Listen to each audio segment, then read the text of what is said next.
My brother's girlfriend told everyone I was too ugly for her and tried to get me fired, which is a sentence I wish belonged to a show with actors and ad breaks instead of my actual voicemail and HR inbox. And I'm Rena, 28, a barista turned operations lead at a neighborhood cafe who used to think the pettiest thing I'd ever witness was a latte art rivalry. Until my brother brought home a woman with lashes like Winx and a talent for spraying gasoline while calling it perfume. It started small, standards always do, like a stain you notice after the photos. She came into the shop on a Tuesday when I was short-staffed and over-caffeinated, ordered an almond milk cappuccino, extra dry, extra hot, extra everything, and when I asked her name for the cup she smiled like a camera and said, Juniper. But you can put June. Easier for everyone. She lingered until the rush slowed, perched at the corner table we call the stage, and my brother Oriv walked in with a grin so wide I forgave him instantly for not texting first. He never texts first. He did that arm around shoulders thing men do when they want to introduce a decision they've already made. Rena, this is June, he said, bright. June, my sister who owns this place with caffeine instead of blood. I corrected no one, we all need our myths. She stood, kissed my cheek and said, Oh, you're the sister. I've heard so much. He says you're reliable. It landed like a compliment wearing a cardigan 2 sizes too small. The first month was a compilation of nearless. She nearly said thank you. She nearly learned the names of the baristas who remembered her order better than she remembered ours. She nearly made an effort with my mother, whose love language is feeding people until they can't remember why they were sad. When she laughed, people leaned in. When she tilted her head, people explained themselves. The thing about charm is it's most dangerous in rooms where people are busy. I am always busy. She began bringing her friends to the cafe. They wore lip gloss and good sneakers and never took their AirPods out. They slid into the corner booth and turned it into a runway of opinions. They'd hold up their phones for the light and say things like, "Ooh, this filter hates me," and "No, do it again, Rena's in the back," like my existence was a photobomb. It annoyed me in the way a dripping faucet annoys you, not enough to call a plumber, enough to dream of wrenches. I told myself to be gracious. My brother looked happy. Happiness in this family is a resource we try to save. Then a rumor drifted home, clumsy as smoke. My coworker Mateo, who is allergic to drama unless it comes with cinnamon, said another barista had overheard June in the line at the nail salon saying, "I'm just saying Rena's so not the vibe." I thought Oriv's sister would be like pretty. She's sweet though. Like a sweet little mushroom. I laughed because you have to award points for originality. Mushroom. My face apparently occupies a damp forest.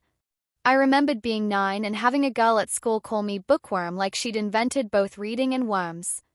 The nail salon gossip shouldn't have mattered. But gossip is a seed that finds the hairline cracks. My brother told me June wanted to throw a small dinner at my place to bond, then immediately suggested we do it at her friend's loft instead because my studio might be tight. My mother stopped describing June as nice and started using modern in a tone that meant expensive and a little frightening. Dad shrugged and asked me how much a flat white costs in euros. The dinner filled June's friend's loft with candles and curated wildflowers. I brought bread and a practiced smile. People introduced themselves with job titles that sounded like spells. Someone asked what I did and I said, "I keep a cafe running so your day doesn't fall apart at 3 p.m., and they laughed as if I'd told a joke, so I laughed too because it was easier than translating labor into a language people with apps for assistants understand. Halfway through the evening, I went to the kitchen to slice the bread that had become a prop. June followed, leaned against the counter like she owned countertops and said, "I'm really glad you came." "It's your boyfriend's family dinner," I said lightly. "It'd be weird if I didn't." She tilted her head. "I mean, I want you to feel included, you know? I'm a girl's girl." The knife paused in my hand. A girl's girl is usually a woman who tells you she loves women but only when they're small and grateful. "Good to know," I said and smiled at the olive oil as if it were a diplomatic envoy. Then she added, almost like a purr, "I told everyone to be nice." "You're very sensitive." It wasn't the word, it was the way she put a hand on my arm like a label. Sensitive. Mushroom. Reliable. I took a breath I wished were more interesting and said, "You don't have to manage how people see me. I can do that." She blinked those white flag lashes. "Of course," she said. "Just not everyone gets your vibe." So I didn't think I'd hear "too ugly." Not from her and not in the place I heard it, my own cafe 15 minutes before open, while I was accepting a delivery of oat milk like our regulars' lives depended on it. Which they do. The delivery guy left. The front door was still locked, but the side door wasn't because Shahana was on break. I heard June's voice before I saw her. "We're early," she trilled, and in walked June with two of her friends, all ponytails and Pilates like a cheer squad got lost in retail. "We need a quiet place to shoot before it gets busy. Rena won't mind. She never says no." She set her tote on the counter like a cat claiming sun. I was behind the espresso machine, hair up, apron on, morning armor. "We're not open yet," I said in my customer voice, the one that turns no into a yes-shaped sentence. "If you give me 20 minutes, June waved a hand. "We won't be in the way." Her friend, a girl with eyeliner sharp enough to cut bread, looked me up and down and smacked.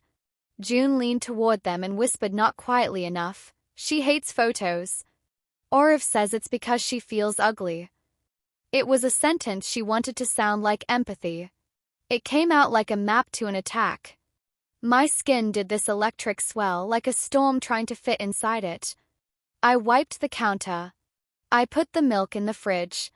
I treated my hands like a script. "Please don't film here before open," I said, still calm. "It messes with our health code and my staff." June laughed, bright. "We're family," she said, as if that were a laminated pass. "Rena, seriously, relax. Your vibe is so control." "My vibe is the person who pays the fines," I said and smiled with my teeth. One of her friends whispered, "Why is she so intense?" "It's coffee," in the tone people use when they've never loved anything enough to worry about it. June sighed, made a show of being gracious, gathered her tote, and while she was picking up her phone, another notification pinged on my iPad behind the counter, a new review on our business page. I don't check and rush. This time I did.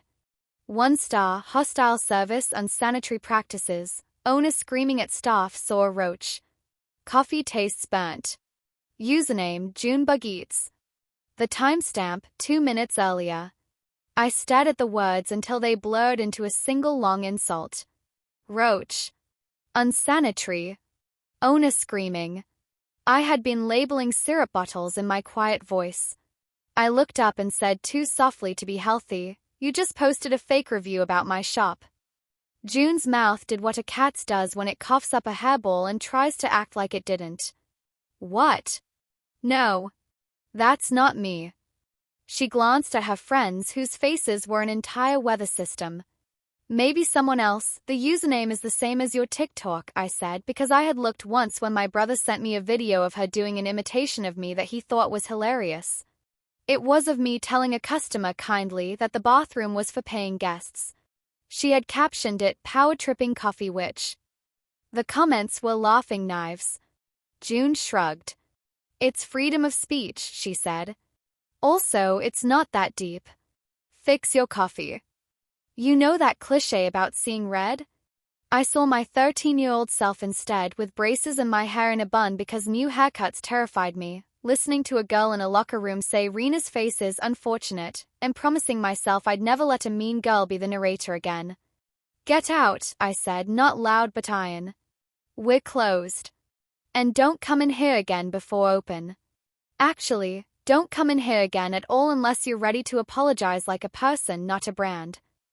"Oriv won't like that," she said, as if my brother's annoyance were a court order. "Oriv loves me. You're being insecure."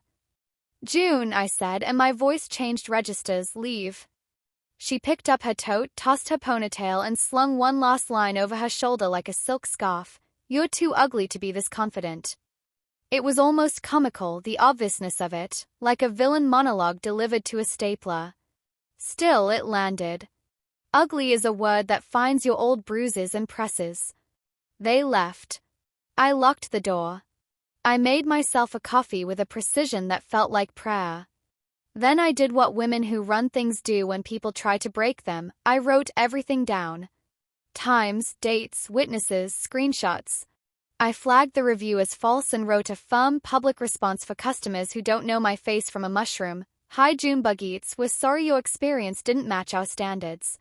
However, our cameras and staffing logs show we were closed at the time mentioned and a roach has never been reported or seen here. Surprise inspections and pest control records available.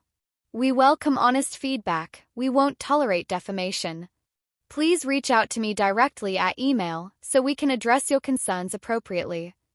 Mateo read it and said, Chef's Kiss Litigation Edition. I didn't tell my brother. Not that day. I couldn't stand the idea of him saying it's not that deep while the floorboards of my life creaked. I sent an email to the platform with attachments. I placed a call to our lawyer friend Priya, who once traded contract advice for muffins and now insists I pay her in money like a grown-up. Document, document, document, she said. Also, tell your brother so he can stop sleeping on a landmine. I told him that night in our mother's kitchen, where fights are softer because the walls are covered in photographs of our faces at ages where we still liked each other.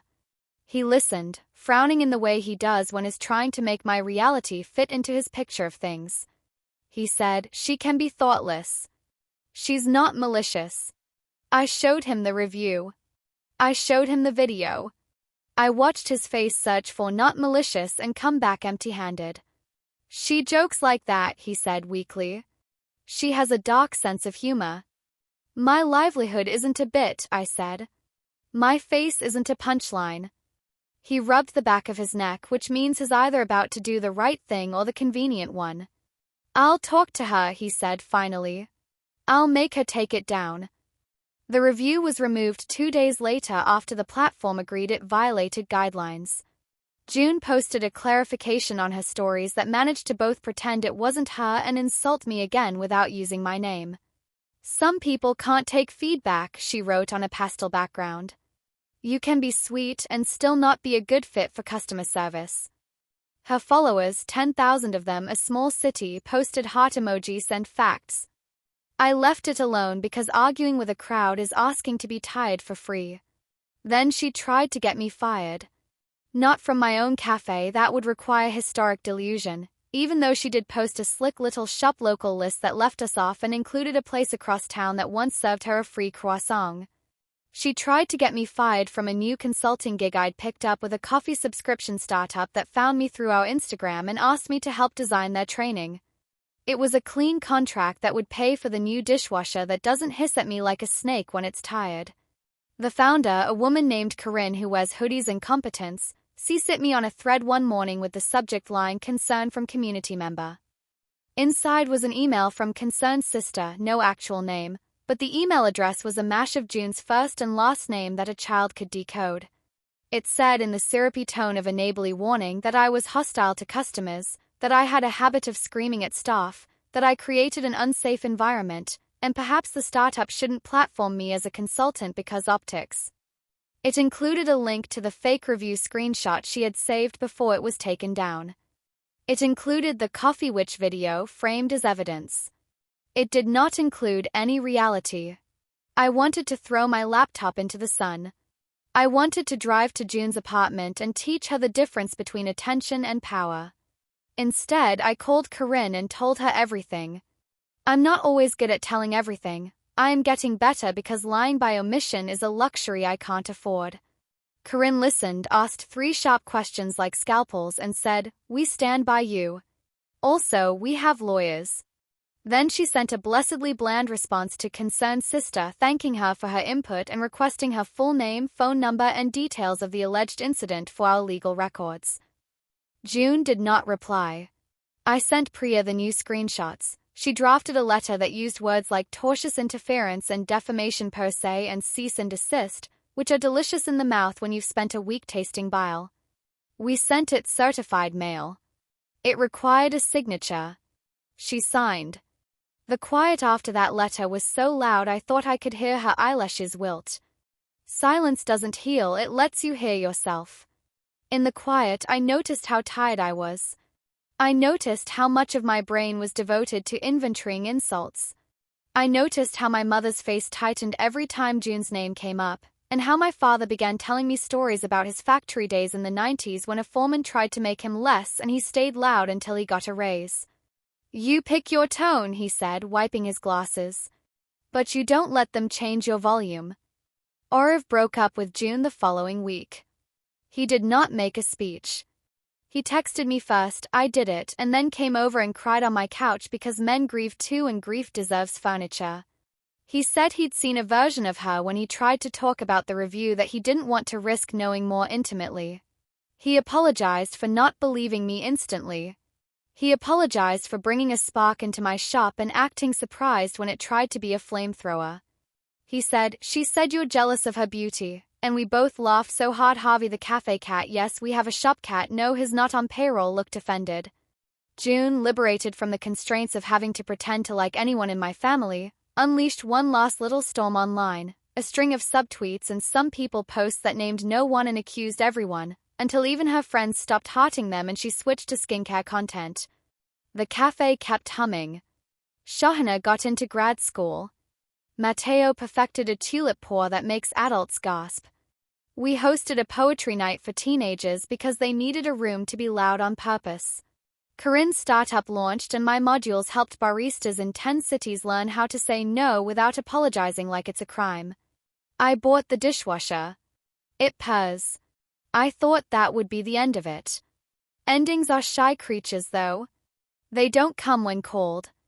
They sneak in while you're doing dishes and your mother rings your bell and says, "Come, we're going to the temple." And you say yes because you need to tell your anger you've got other gods, and you sit on a cool floor while women sing and your brother lights a candle and your father ties a thread around your wrist and none of it fixes any of it, but still something in you untangles enough to breathe. June showed up one more time. Not at the cafe. At my building downstairs, waiting by the mailbox with a pair of sunglasses that looked like a disguise. I saw her when I rounded the corner with groceries, lemons, herbs, a stubborn bunch of tulips. My stomach did a small somersault of old dread, and then I realized I wasn't scared so much as bored. She said, "Can we talk?" And I said, "In the lobby." Not upstairs. She looked thinner, which is to say she looked like a person who'd been busy performing the labor of resentment. "I'm not here to fight," she said. I wanted to say I didn't know the review would be such a big deal. I laughed. Not kind. Not cruel. Just accurate. "You wrote a lie about a health violation about a food business." "I know," she said quickly. I was mad. "You embarrassed me in front of my friends." I wanted to offer her a vocabulary list. Embarrassed is not the word for being told you can't do something you want to do before opening hours. "I'm sorry," she said, and the sorry was small and sticky. "I didn't think your brother would pick you over me." And there it was, the worldview that made every move make sense. She had not been dating my brother, she had been auditioning for the role of center.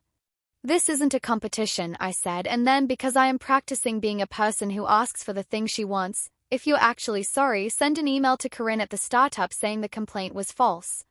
And apologize to my staff in writing for the review. And take down the videos where you mocked me. And stop coming to the cafe." She stared at me like I'd brought calculus to a picnic. "You're so extra," she said, which is what people say when they want to exhaust you into compliance. "No," I said, "I'm exact." We stood in that fluorescent lobby light that makes no one pretty. She chewed the inside of her cheek and then nodded. The way people nod when doing something right is cheaper than continuing to be caught. The emails came the next day, thin, transactional, just enough for the record. Priya approved them with the same satisfaction she brings to a perfect closing argument. Matteo printed them and taped them to the back of house bulletin board with a sticky note that read, "Boss 1 Troll 0." The next time someone tried to triangulate me, an acquaintance with a talent for smiling suggestions, "You should wear your hair down more, it would soften your face," I said, "My face isn't a problem to solve," and watched their smile falter like a car stalling. The next time a customer snapped their fingers because their cappuccino took 3 minutes, I put the cup on the counter, looked them in the eye and said, "We don't snap. If you're in a hurry, drip is ready," and they reddened, apologized, and tipped an extra $1 like penance. The next time I looked in a mirror, I saw a woman with strong features and a soft mouth and a face that looks like the women in my family who have survived every petty god and most of the men. Ugly is a word that shrivels when you hold it up to your own light long enough. I wish I could tell you I never think about June again, but that would be neat and life isn't. Sometimes a customer comes in wearing her perfume and I feel my jaw click, and then someone laughs at a joke Mateo makes and the milk goes glossy under the steam wand, and a teenager reads a poem about having a face that looks like your father's and a heart that you're trying to keep for yourself, and I remember I have better things to hold than other people's mirrors. I'm Rena, 28, I keep a cafe alive and it keeps me honest. I learned that too ugly is just too something for me to control in a different dress, and I have little rituals now. I write the word exact on the first page of every month's planner. I send my staff home with whatever pastry didn't sell and a pep talk about boundaries being part of good service. I tell my brother I love him even when he dates badly because loving him is the part of the story I don't want to outsource. I answer my mother's questions about when I'll slow down with never, and she laughs and I laugh and we pour another cup. On the chalkboard by the register under soup of the day I sometimes write, "We serve coffee, not humiliation." People chuckle, and I watch the words settle in the room like steam. They are for me, really. For the girl who thought her face would disqualify her from demanding respect. For the woman who knows now that faces don't make you fireproof or flammable, choices do. And mine are mine.